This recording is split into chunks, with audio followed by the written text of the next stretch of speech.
Bem-vindos! Hoje nossa conversa vai fundo no capítulo 55 de Isaías. E olha, já começa com um convite assim, muito marcante, né? Muito. Todos vós os que tendes sede, vinde às águas. Exato. E vós os que não tendes dinheiro, vinde, comprai e comei. E ainda reforça: sim, vinde, comprai sem dinheiro e sem preço, vinho e leite. É, é uma generosidade que desafia a nossa lógica, né? Comprar sem ter dinheiro, Totalmente. Um paradoxo incrível logo de cara. e isso já estabelece assim o tom do capítulo todo, eu acho. É um contraste, né, entre essa oferta gratuita de Deus que realmente satisfaz, Uhum, sustento espiritual de verdade, isso. e o nosso esforço muitas vezes que a gente gasta naquilo que, bem, que não alimenta. O verso 2 fala disso, né? Sim, por que gastais o dinheiro naquilo que não é pão? Uma pergunta direta. E o trabalho naquilo que não pode satisfazer. Fica claro. Existe algo melhor e é de graça. A busca por satisfação genuína está aí. E logo depois dessa oferta vem um chamado bem claro no verso 3. Inclinai os vossos ouvidos e vinde a mim. Ouvir e a vossa alma viverá. Ouvir para viver. Exatamente. A vida da alma está ligada a essa escuta atenta. E junto com isso, ele menciona a promessa de uma aliança perpétua. Ah, e conecta com as fiéis misericórdias prometidas a Davi. Essa ideia da aliança era muito forte para eles, né? Fundamental.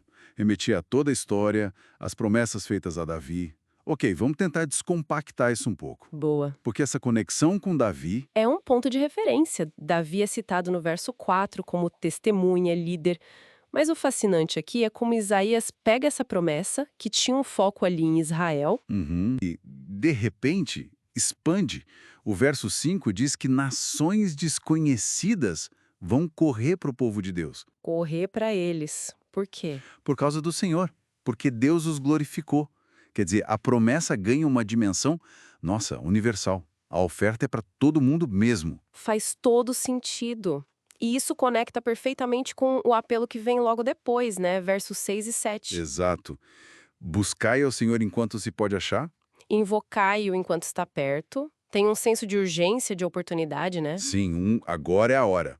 E o convite é direto, para o ímpio, para o homem mau, abandonar os seus caminhos, os seus pensamentos. E se voltar para Deus. E a promessa é que ele vai perdoar generosamente, rico em perdoar. A mesma generosidade da oferta inicial está no perdão oferecido. É coerente. Aqui é onde fica realmente interessante para mim, porque essa generosidade toda, esse perdão amplo, pode parecer estranho para nossa lógica, né?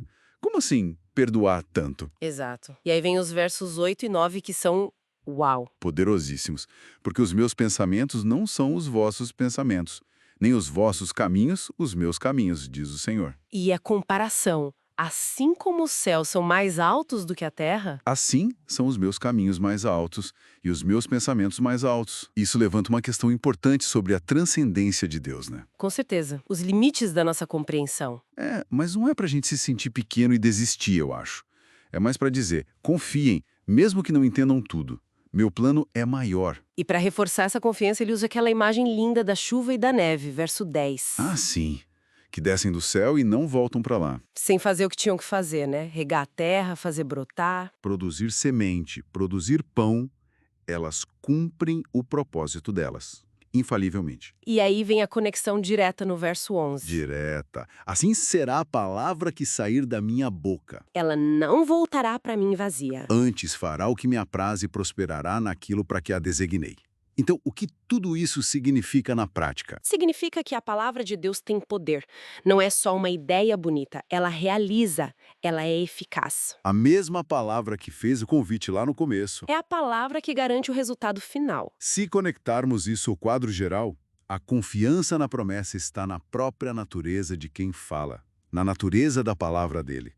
É garantido. E o capítulo termina com uma explosão de alegria e transformação, né? Verso 12. Uma visão incrível. Saireis com alegria e em paz sereis guiados. E a natureza inteira entra na festa. Os montes e os outeiros romperão em cântico, todas as árvores do campo baterão palmas. Que imagem! Uma celebração cósmica. E o verso 13 descreve a transformação concreta. No lugar do espinheiro, cresce o cipreste. Onde tinha sarça, cresce a murta. É uma restauração radical mesmo. Radical. Mas não é só para ficar bonito, né? O finalzinho do verso 13 dá o propósito. Qual é? Isso tudo servirá de renome para o Senhor. Será um sinal eterno que nunca se apagará. Ah, então a restauração aponta para a glória de Deus. É um testemunho. Exatamente. Um testemunho permanente do poder dele de transformar, de redimir completamente. Isso nos deixa pensando, né? Se os caminhos de Deus são tão mais altos e a palavra dele é tão certeira, tão eficaz. Uhum. A gente nem imagina que pode acontecer quando a gente aceita aquele convite lá do início, aquele de comprar sem dinheiro. Uma transformação talvez muito além do que a gente consegue prever, né?